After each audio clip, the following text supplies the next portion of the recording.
जी हाँ। ये वो पिक्चर है जो इन्होंने एक झटके में 5 मिनट के अंदर 18 लाख रुपए का ये हार खरीदा है उस कार्ड से। ये 18 लाख का हार है। चले एक बार, क्योंकि आरोप ये संगीन था, हम इस पर आने वाले थे, वो आरोप सुना देते हैं। आरोप बहुत ही ज्यादा सनसनीखेज था हसीन जहां का मोहम्मद शमी के भाई पर उनके साथ ज्यादती करने की कोशिश करने का। सुनिए।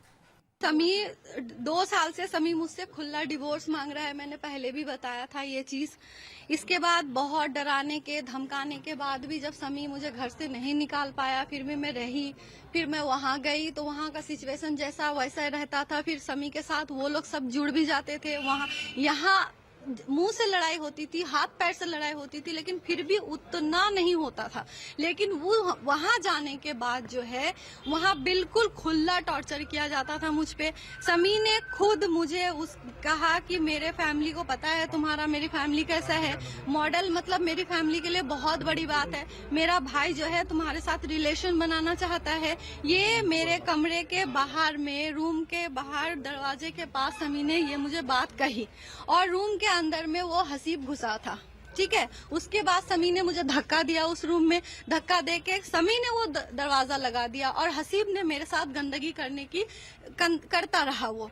तो जब उसने मुझे पकड़ना, गंदा काम करने की जब कोशिश करने लगा, तब जो है मैं बहुत बुरी तरह चीखी। बुरी तरह चीखने से, अगल बगल में मेरी आवाज जाने से समी ने फिर दरवाजा खोला और बोला कि अभी भी टाइम है, तुम यहाँ से निकलो, क्या क्या होगी तुम। ये आपके भाई पर इल्जाम लगानी थी? जी, इस बात पर बाद में आएंगे। फिलहाल इस इल्जाम की बात चल रही है। इस हार को, ये फोटो 6 दिसंबर, मूवी का फंक्शन 6 दिसंबर का था शायद, 5 या 6 दिसंबर। भुवनेश्वर कुमार आपके साथी क्रिकेटर। जी, ये उस प्रोग्राम की पिक्चर है जिसमें ये खुद मौजूद थी, बच्ची मौजूद थी। 7 तारीख का ये इल्ज़ाम लगाती हैं। तब के 7 तारीख दिल्ली ताज क्लब, जो ताज होटल है, ये उसमें मौजूद थी। आप कह रहे हैं जिस तारीख का ये आरोप लगा रही हैं उस तारीख को उस एक फंक्शन में आप दोनों थे? 6 तारीख को हम फंक्शन में थे, 7 तारीख की सुबह ये मेरे साथ होटल में थी। ये तो आपका जो घर है मुरादाबाद, यूपी, मुरादाबाद में जो घर है, वहां का वाकया बता रही हैं आप? ये इन्होंने इल्ज़ाम लगाया है कि 7 तारीख में मेरा रेप हुआ।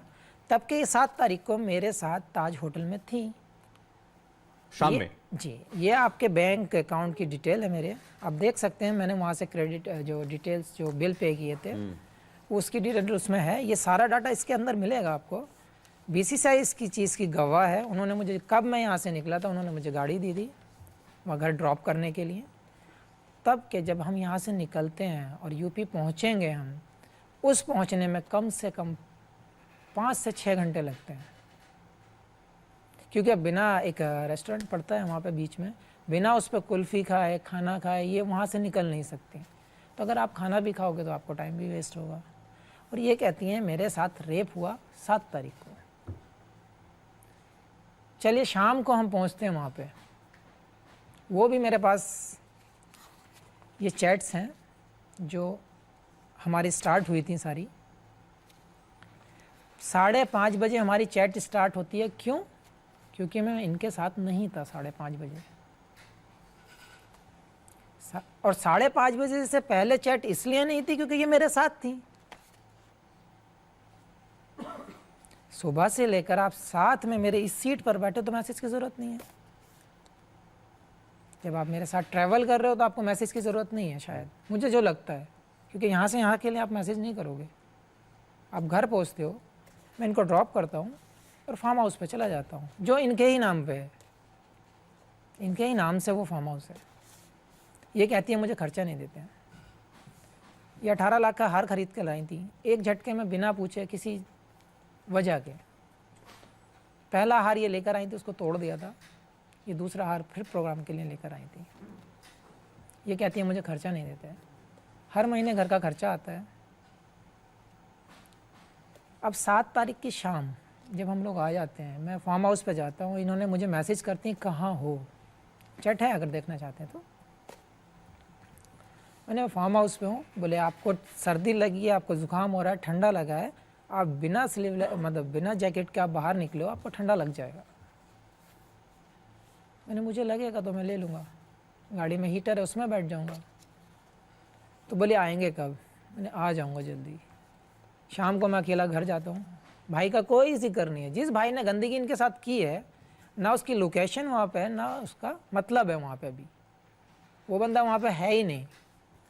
आप अगर चाहेंगे तो लोकेशन भी आपको मिल जाएगी। ये कहती हैं कि मैंने इनको धक्का दिया। अगर सुबह से शाम तक हम लोग साथ थे और जिस बंदे ने गंदगी की है वो बंदा उस लोकेशन पे है ही नहीं, तो रेप किसने किया? ये आप साबित कर सकते हैं कि आपके भाई उस रोज वहां नहीं थे? मेरे पास अगर आप चाहोगे तो लोकेशन है, मैं सारी चीज़ निकाल कर रखा हूँ इस चीज़ के लिए। शायद प्लानिंग में थोड़ी सी गड़बड़ हो गई। प्लानिंग कह रहे हैं आप इसको, इसका मतलब कोई इनको सिखा पढ़ा रहा है या? देखो, आप कोई बच्चे नहीं है कि आपको सिखाया पढ़ाया जाए, इतने छोटे भी नहीं हैं आप। 3 बच्चों की माँ हैं, एक भी नहीं 3 बच्चों की माँ हैं आप। उतने मासूम आप नहीं हो सकते। हाँ, ज़रूर गाइड किया जा रहा है, मानता हूँ गाइड ज़रूर कोई कर रहा है, लेकिन कौन है इसका पता भी जल्दी लगेगा। उसके बाद आप डिटेल सुनेंगे। जो बंदा रेप करता है वो उस लोकेशन में ही नहीं है। मैं घर चला जाता हूँ, हम लोग खा पी कर सो जाते हैं। नेक्स्ट मॉर्निंग मैं बाहर निकल जाता हूँ, आपको चैट मिलेगी, आपको एक पेपर दूंगा, उसमें इनकी इतनी बड़ी लिस्ट है जो घर के सामान की होती है कि ये सामान घर में चाहिए। मिलाद, शायद कोई मुस्लिम लोग होंगे तो मिलाद को जानते होंगे। तो वो फादर एक्सपायर हो गए, उसके लिए प्रे के लिए की जाती है। मैंने ओके, मैं इस चीज़ को ख़रीद लेता हूँ। मैं और बड़े भाई साथ में थे, मुरादाबाद ना के गांव में। वो मुरादाबाद थे, हम लोग शॉपिंग कर रहे हैं उस चीज़ के लिए, सारा सामान खरीद रहे। इधर से सडनली इनको फ़ोन आता है, क्योंकि भैया से तो इनकी बात थी नहीं पहले से। जिस बंदे ने रेप किया है उस बंदे से तो बात ही नहीं है। वो बंदा गांव में ही नहीं है जब आप आ रहे हो, वो आएगा भी नहीं जब आप गांव में रहोगे तो, क्योंकि आपको पसंद नहीं है। हम शॉपिंग करते हैं, सडनली इनका फ़ोन आता है। शायद आप टाइमिंग भी जान सकते हैं, पता चल जाएगा लोग कॉल रेट से। सो सबसे पहला वर्ड है, मेरा मन नहीं लग रहा है, आप बच्चों को लेकर आ जाओ। मैंने भाई कौन से बच्चे? मेरे साथ कोई बच्चा नहीं है। कहते नहीं, वो भैया के बच्चे लेकर आ जाओ। उस पे मैंने इनको डांट लगाई। मैंने, जो इंसान आपको पसंद नहीं है वो वहाँ क्यों आएगा और किस लिए आएगा? मैं आ रहा हूँ, मन नहीं लग रहा, मैं आ रहा हूँ, कहीं जाना होगा मैं ले जाऊँगा। ये 12 बजे के आसपास की बात है। हम लोग शॉपिंग किए, भैया के घर पर आए। 1 से 1:30 बजे के आसपास ये भैया के घर पहुंच जाती हैं। जिस भैया ने रेप किया है उससे आप सामान मंगवा रहे हो, उसके घर, उसके बिना मन नहीं लग रहा है आपका, उसके घर बच्चों को लेने पहुंच जाते हो। ये लोकेशन के साथ मेरे पास है, चैट के साथ और लोकेशन के साथ, जहाँ इन्होंने मूव किया है। वहाँ पे आप लंच करते हो, वहाँ पे रिक्वेस्ट करते हो, दोनों फैमिली साथ आती हैं, मिलाद होती है, प्रे करती हैं। तो रेप कब हुआ? एक आरोप इन्होंने जो शुरुआती लगाया था, मैं वापस उस विषय पर जा रहा हूं जहां से सारा सब कुछ शुरू हुआ, कि आप घर क्यों नहीं, आप हिंदुस्तान क्यों नहीं आ गए थे? जब साउथ अफ्रीका से आप लौट रहे थे, टीम हिंदुस्तान आ गई थी, आप दुबई करने, आप क्या करने चले गए थे? आप साथ में यहाँ? शायद आपकी नॉलेज में नहीं है कि जब हम साउथ अफ्रीका जाते हैं, लंदन जाते हैं, वाया दुबई ही जाते हैं। जी हाँ, ये तो है। और वाया दुबई ही हम लोग वापस आते हैं। उनका कहना था आपने वीजा लिया उसके लिए बाकायदा। देखिए, इन्होंने बहुत सारी चीज़ें बोली हैं जो शायद अब तो हर बंदा जानता होगा, और शायद इनका हस्बैंड भी, पहला हस्बैंड भी बोल चुका है इस चीज़ को कि इनकी बहुत ये ख्वाहिश है कि शॉर्ट टाइम में बहुत आगे जाना। इनकी पहले से ख्वाहिश रही कि कम टाइम में लंबा जाना। जहाँ तक वीज़ा का सवाल है, भुवी के फंक्शन में आपने यह हार खरीदा है 18 लाख रुपए का, कुछ अंगूठियाँ भी खरीदी थी शायद इन्होंने, जहाँ तक मुझे याद है। बहरहाल यह हार तो गवाह है उस चीज़ का। यहाँ से हम साउथ अफ्रीका पहुँचते हैं। जस्ट फ्लाइट लैंड हुई है, कुछ टाइम हुआ है, हमें होटल पहुँचे, इनकी नेक्स्ट डिमांड आ जाती है, बोले साउथ अफ्रीका का डायमंड बहुत अच्छा होता है, वहाँ से डायमंड लेके आना। और इसका गवाह मेरे पास, शायद आप जानते हो, रिद्धिमान साहा हैं, उनकी वाइफ हैं, बच्ची है, वो साथ थे। उनके साथ मैंने ढूंढा है इस चीज़ को, उनसे मैंने डिस्कस भी किया है कि भाई डायमंड के बारे में मुझे तो नॉलेज है नहीं, मैं तो लड़की हूँ नहीं। कहाँ से लिया आपने? केप टाउन से? टैंजनाइट? देखो जोहान्सबर्ग में उस टाइम हम थे। आप अगर शायद देख सकते हैं, अगर रिकॉर्ड्स अगर आपको निकालने हैं तो ब्राउन्स में जाके देख सकते हैं, ब्राउन्स एक कंपनी है, जी हाँ। वहाँ पे वीडियो कॉल भी की इन्होंने, मैसेज भी किए, मैंने बहुत सारे फ़ोटोज़ भी भेजे। 200 साउथ अफ्रीका के अंदर इनकी डिमांड के बावजूद, इनकी बहस के बावजूद, रात के 2 बजे 200 किलोमीटर अंदर मैं माइल्स के वहाँ गया था इसका कैरेट देखने के लिए। तब के 7 बजे के बाद साउथ अफ्रीका में कोई बंदा निकलना पसंद नहीं करता बिकॉज ऑफ क्राइम। सारी चीज़ ढूंढने के बाद हो सकता है थोड़ा एक्सपेंसिव भी था, क्योंकि 2 कैरेट गोल्ड डायमंड 2 + 2 4 हो जाएगा।